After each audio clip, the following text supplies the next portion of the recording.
नमस्कार, मैं स्वतंत्र कुमार और आप सभी का स्वागत करता हूं आपके अपने चैनल शॉर्ट हैंड टीम पर। तो दोस्तों, आज के इस वीडियो में दैनिक जागरण के संपादकीय से 452 शब्दों के डिक्टेशन को हम लोग लेने वाले हैं। इसे हम 3 अलग अलग स्पीड में लेंगे। पहली बार में 70 की स्पीड में, दूसरी बार में 80 की स्पीड में, तो तीसरी और आखिरी बार में इसी डिक्टेशन को हम लोग 90 की स्पीड में लेने वाले हैं। अगर आपको इस डिक्टेशन के पीडीएफ की ज़रूरत है तो आप हमारे टेलीग्राम ग्रुप को ज्वाइन कर सकते हैं। ग्रुप का लिंक इसी वीडियो के ठीक नीचे डिस्क्रिप्शन बॉक्स में आपको मिल जाएगा। तो 70 की स्पीड में आपका डिक्टेशन स्टार्ट होगा। 5 सेकंड के बाद, तब तक के लिए आप रेडी रहें।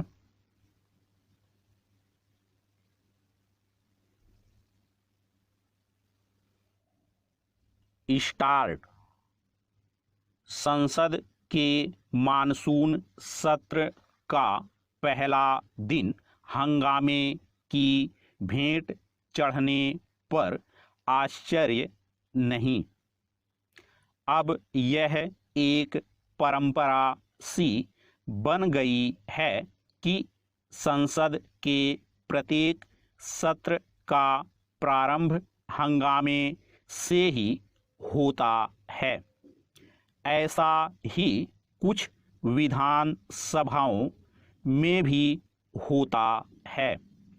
यह सिलसिला एक लंबे अरसे से कायम है, लेकिन राजनीतिक दल इस पर विचार करने को तैयार नहीं कि आखिर इससे उन्हें या फिर देश को हासिल क्या होता है।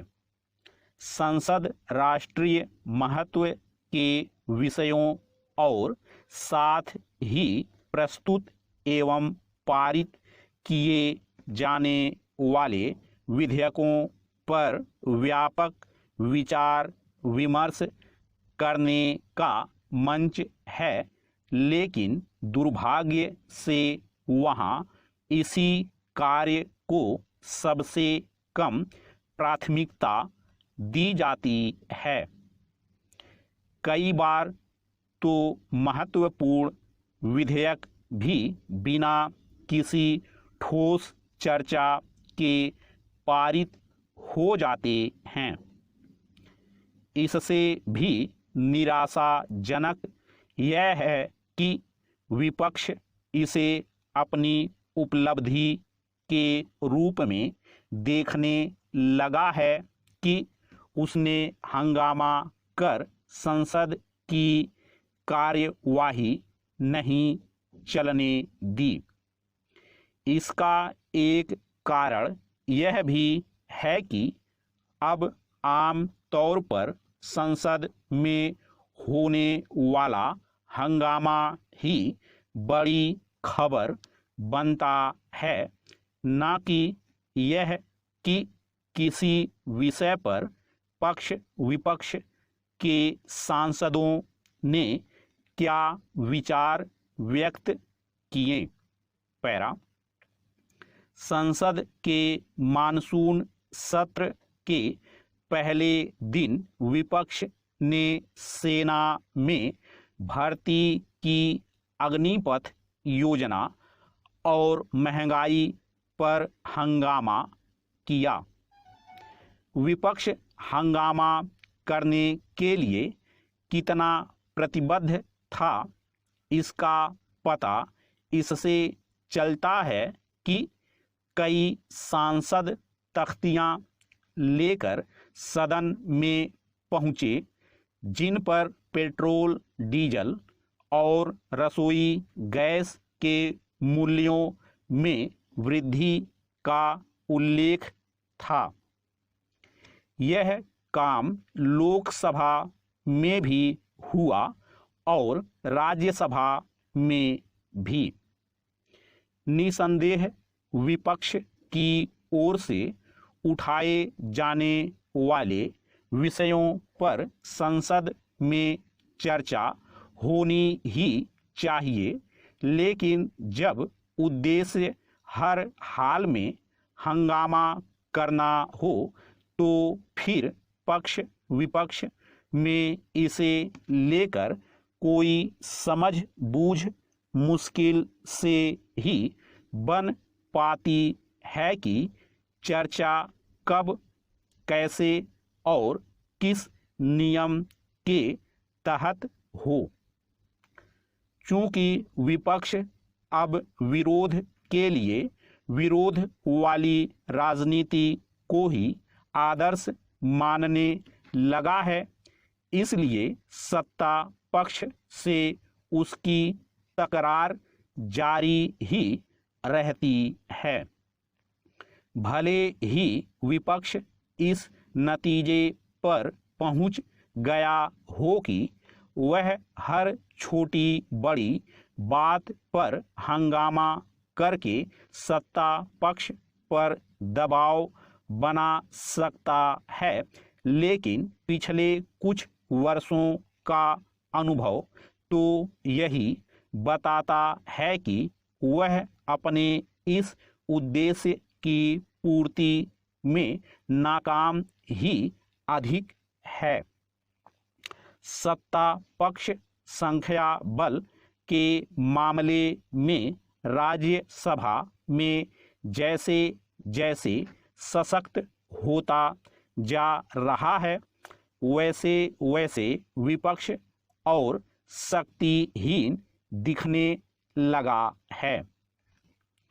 निश्चित रूप से विपक्ष को सरकार के कामकाज पर टीका टिप्पणी करने का अधिकार है, लेकिन इसके नाम पर वह उसके शासन करने के अधिकार को चुनौती नहीं दे सकता।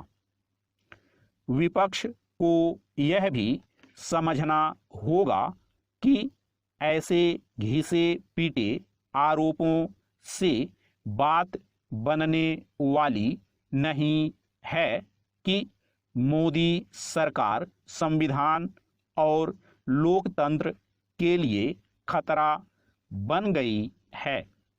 स्टॉप।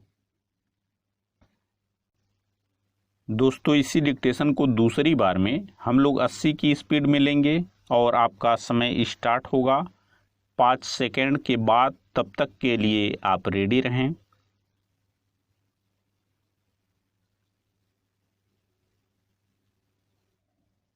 स्टार्ट। संसद के मानसून सत्र का पहला दिन हंगामे की भेंट चढ़ने पर आश्चर्य नहीं। अब यह एक परंपरा सी बन गई है कि संसद के प्रत्येक सत्र का प्रारंभ हंगामे से ही होता है। ऐसा ही कुछ विधान सभाओं में भी होता है। यह सिलसिला एक लंबे अरसे से कायम है, लेकिन राजनीतिक दल इस पर विचार करने को तैयार नहीं कि आखिर इससे उन्हें या फिर देश को हासिल क्या होता है। संसद राष्ट्रीय महत्व के विषयों और साथ ही प्रस्तुत एवं पारित किए जाने वाले विधेयकों पर व्यापक विचार विमर्श करने का मंच है, लेकिन दुर्भाग्य से वहाँ इसी कार्य को सबसे कम प्राथमिकता दी जाती है। कई बार तो महत्वपूर्ण विधेयक भी बिना किसी ठोस चर्चा के पारित हो जाते हैं।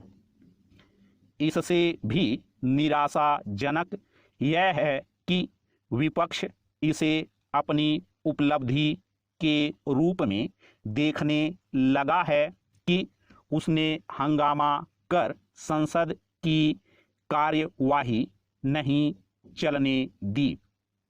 इसका एक कारण यह भी है कि अब आम तौर पर संसद में होने वाला हंगामा ही बड़ी खबर बनता है, ना कि यह कि किसी विषय पर पक्ष विपक्ष के सांसदों ने क्या विचार व्यक्त किए। पैरा, संसद के मानसून सत्र के पहले दिन विपक्ष ने सेना में भर्ती की अग्निपथ योजना और महंगाई पर हंगामा किया। विपक्ष हंगामा करने के लिए कितना प्रतिबद्ध था, इसका पता इससे चलता है कि कई सांसद तख्तियां लेकर सदन में पहुंचे, जिन पर पेट्रोल, डीजल और रसोई गैस के मूल्यों में वृद्धि का उल्लेख था। यह काम लोकसभा में भी हुआ और राज्यसभा में भी। निसंदेह विपक्ष की ओर से उठाए जाने वाले विषयों पर संसद में चर्चा होनी ही चाहिए, लेकिन जब उद्देश्य हर हाल में हंगामा करना हो तो फिर पक्ष विपक्ष में इसे लेकर कोई समझ बूझ मुश्किल से ही बन पाती है कि चर्चा कब, कैसे और किस नियम के तहत हो। चूंकि विपक्ष अब विरोध के लिए विरोध वाली राजनीति को ही आदर्श मानने लगा है, इसलिए सत्ता पक्ष से उसकी तकरार जारी ही रहती है। भले ही विपक्ष इस नतीजे पर पहुंच गया हो कि वह हर छोटी बड़ी बात पर हंगामा करके सत्ता पक्ष पर दबाव बना सकता है, लेकिन पिछले कुछ वर्षों का अनुभव तो यही बताता है कि वह अपने इस उद्देश्य की पूर्ति में नाकाम ही अधिक है। सत्ता पक्ष संख्या बल के मामले में राज्यसभा में जैसे जैसे सशक्त होता जा रहा है, वैसे वैसे विपक्ष और शक्तिहीन दिखने लगा है। निश्चित रूप से विपक्ष को सरकार के कामकाज पर टीका टिप्पणी करने का अधिकार है, लेकिन इसके नाम पर वह उसके शासन करने के अधिकार को चुनौती नहीं दे सकता।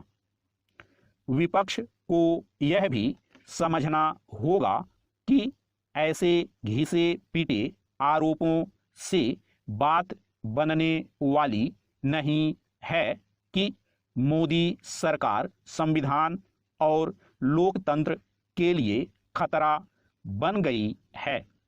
स्टॉप। दोस्तों, तीसरी और आखिरी बार में इसी डिक्टेशन को हम लोग 90 की स्पीड में लेंगे और आपका समय स्टार्ट होगा 5 सेकेंड के बाद। तब तक के लिए आप रेडी रहें।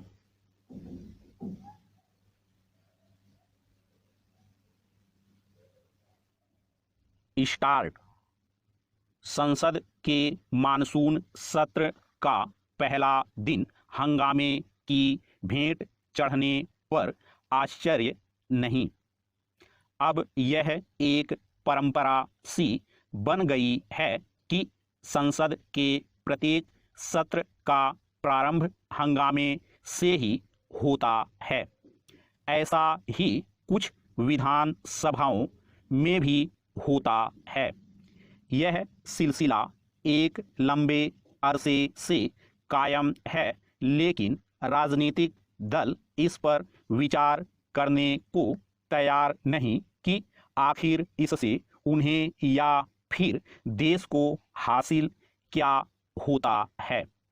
संसद राष्ट्रीय महत्व के विषयों और साथ ही प्रस्तुत एवं पारित किए जाने वाले विधेयकों पर व्यापक विचार विमर्श करने का मंच है, लेकिन दुर्भाग्य से वहां इसी कार्य को सबसे कम प्राथमिकता दी जाती है। कई बार तो महत्वपूर्ण विधेयक भी बिना किसी ठोस चर्चा के पारित हो जाते हैं। इससे भी निराशाजनक यह है कि विपक्ष इसे अपनी उपलब्धि के रूप में देखने लगा है कि उसने हंगामा कर संसद की कार्यवाही नहीं चलने दी। इसका एक कारण यह भी है कि अब आम तौर पर संसद में होने वाला हंगामा ही बड़ी खबर बनता है, न कि यह कि किसी विषय पर पक्ष विपक्ष के सांसदों ने क्या विचार व्यक्त किए। पैरा संसद के मानसून सत्र के पहले दिन विपक्ष ने सेना में भर्ती की अग्निपथ योजना और महंगाई पर हंगामा किया। विपक्ष हंगामा करने के लिए कितना प्रतिबद्ध था, इसका पता इससे चलता है कि कई सांसद तख्तियां लेकर सदन में पहुंचे, जिन पर पेट्रोल, डीजल और रसोई गैस के मूल्यों में वृद्धि का उल्लेख था। यह काम लोकसभा में भी हुआ और राज्यसभा में भी। निसंदेह विपक्ष की ओर से उठाए जाने वाले विषयों पर संसद में चर्चा होनी ही चाहिए, लेकिन जब उद्देश्य हर हाल में हंगामा करना हो तो फिर पक्ष विपक्ष में इसे लेकर कोई समझ बूझ मुश्किल से ही बन पाती है कि चर्चा कब, कैसे और किस नियम के तहत हो। चूंकि विपक्ष अब विरोध के लिए विरोध वाली राजनीति को ही आदर्श मानने लगा है, इसलिए सत्ता पक्ष से उसकी तकरार जारी ही रहती है। भले ही विपक्ष इस नतीजे पर पहुंच गया हो कि वह हर छोटी बड़ी बात पर हंगामा करके सत्ता पक्ष पर दबाव बना सकता है, लेकिन पिछले कुछ वर्षों का अनुभव तो यही बताता है कि वह अपने इस उद्देश्य की पूर्ति में नाकाम ही अधिक है। सत्ता पक्ष संख्या बल के मामले में राज्यसभा में जैसे जैसे सशक्त होता जा रहा है, वैसे वैसे विपक्ष और शक्तिहीन दिखने लगा है। निश्चित रूप से विपक्ष को सरकार के कामकाज पर टीका टिप्पणी करने का अधिकार है, लेकिन इसके नाम पर वह उसके शासन करने के अधिकार को चुनौती नहीं दे सकता। विपक्ष को यह भी समझना होगा कि ऐसे घिसे पीटे आरोपों से बात बनने वाली नहीं है कि मोदी सरकार संविधान और लोकतंत्र के लिए खतरा बन गई है। स्टॉप।